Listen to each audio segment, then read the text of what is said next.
Hey there, Grumpy Old Fart here. I'm doing a Recon the Role-Playing Game story. I'm titling this one The Best Laid Plans. Sometimes, regardless of how well you plan ahead or how much firepower you bring or how many precautions you take, sometimes the universe just says, this time, this one time, you're going to fail. This is a story about one such time. If you enjoy my content, it would really help me out if you could hit the like button, subscribe to my channel, share my content on social media, and post a comment or two. Remember, I welcome your comments, even if you disagree with me. If you enjoy a good book, check out my author page on Amazon. My pen name is H.L. Anderson. You can find all of my books there. I like to think I write good stories that make you think. I wrote a 3-book science fiction western series called Drifters. I wrote a fun story about a house in New Orleans where the monsters all hang out. It's called The House Off Farrago Road. I wrote a political fantasy called The Righteous President. And I've written the first 2 in what I hope will be a series. They're science fiction, futuristic space warfare. It's a study of humanity from an alien perspective. The first one is Vanguard 1. The second one is Task Force Terminus. I hope you get them, and I hope you enjoy them. Now, the best laid plans. My friend Larry was running a recon game years ago. Larry was always a fun guy. He ran an excellent game, and we always enjoyed his wit and imagination. There were 6 of us playing. I was the point heavy weapons specialist. Angelo was the demolition specialist. Bobby was the pig man. He carried the M60. Earl was the RTO, the radio operator. Mark was the intel guy, and Kevin was the medic. It was set in Vietnam, and we were on a long-range reconnaissance patrol. We were running a sweep along a river, and it had been raining steadily.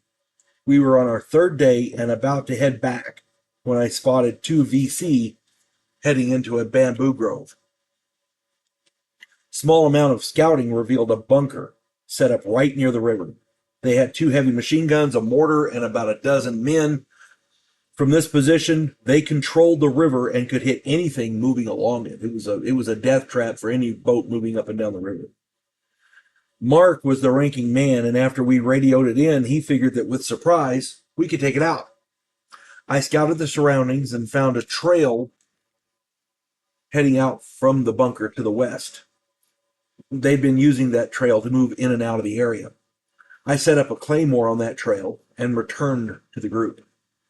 Mark ordered Bobby and I to take up a position to the east. Angelo and Earl set up to the south, and Mark and Kevin set up to the north. The signal was when the explosions went, we were going to open up with our weapons and mop up everything else, and then afterwards we'll go in and sweep the area. And this should have been an easy kill, no problem. Mark snuck up and he tried to put a high explosive round, a grenade rather, into the bunker. That was the plan, anyway. Universe had other ideas. What we didn't know was that the VC in the bunker had spotted us and knew where the east and south teams were. The VC had called in reinforcements from the north. Mark pulled the pin on his high explosive grenade and tossed it into the bunker. Unfortunately, he rolled really bad and the grenade bounced into the bushes to his left. Now, for those of you who don't know, a high explosive grenade has a huge blast radius. It's not intended to be used offensively like that. If he had put it into the bunker would have contained most of it. But it would have been better if he'd used a fragmentation grenade. Unfortunately, he missed and the high explosive grenade bounced next to him into the bushes. Mark panicked and jumped up to run away.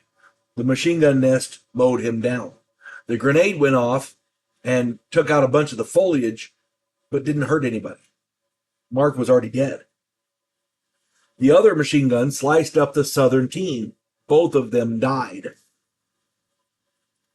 The VC mortar had Bobby and I zeroed in, and we got blowed up real good. Just one shot, boom, we were done. Kevin was the only one left, and he heard VC behind him to the north, so he snuck into the bushes and made his way around the bunker. He found a trail to the west and took off running right into my claymore. Yeah. Sometimes, no matter how well you plan and how careful you are, it all goes to shit, and everyone ends up making up new characters. Them's the breaks. There's not much you can do about it. It happens. It happens in real life. In games, it's usually something like bad die rolls, or you don't understand the situation fully, and you take actions thinking you do. Stuff like that. Most of the time, it's just bad die rolls. There's nothing you can do about it. Hope this fun. Hope you enjoyed that. Hope this finds everybody well. You folks have a good one. God bless one and all. Clarissa Lowe, a historian from the future. Delmore Kane, a Civil War veteran turned outlaw. This oddball pairing faces a conspiracy of epic proportions spanning the centuries. If you like action and adventure westerns with a splash of science fiction and fantasy, check out my book series Drifters and their ongoing adventures.